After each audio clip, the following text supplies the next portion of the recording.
When I was younger, before I owned my own home, I used to paint in small rooms, not very well ventilated, and I used to use Sansador and also turps as a solvent for my oil painting. And I think that painting for several years in small rooms without adequate ventilation, it didn't do my lungs any good.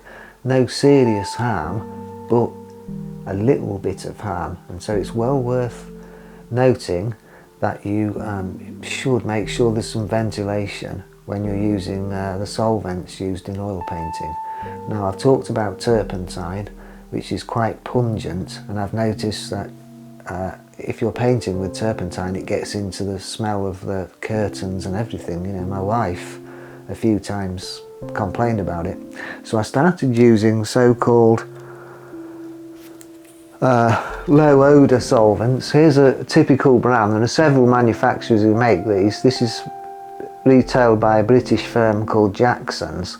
But even these, I think they're made out of petroleum distillates. I think they're sometimes called mineral spirits. But even these still, although they don't smell anything like as bad, they still are not great to be breathing in all the time, especially in a small room.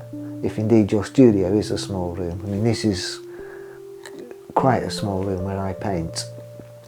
So I made a wonderful discovery quite recently now. I think this product's been out for a while, but I've only just discovered it myself. It is a product, and incidentally I'm not being paid for this, but it's actually called Zest-It. Now, this solvent is made from citrus compounds. It's branded as a non-flammable, non-toxic alternative to turps and mineral spirits.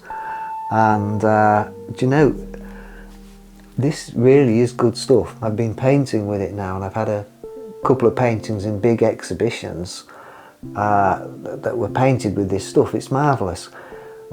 Quite honestly, it's not quite as good as turps. I mean, turpentine, I think, in my opinion, is the best solvent to use, but you've got the problem of the odours and the fumes and the possible danger to health. So this stuff works almost as well, and you learn how to work with it, you know. So I really can't recommend it enough. It's not particularly expensive, and it has actually quite a nice smell, a kind of citrus, kind of grapefruit smell, which is apparently nowhere near as harmful as any other solvent. If indeed it is harmful, I'm not so sure it is. It does say don't swallow, and rinse your eyes with water, and it says keep away from children. So I guess it's not, you know, completely safe, but I think it's a hell of a lot safer than what we were using. So just a little tip there. It's worth trying this stuff.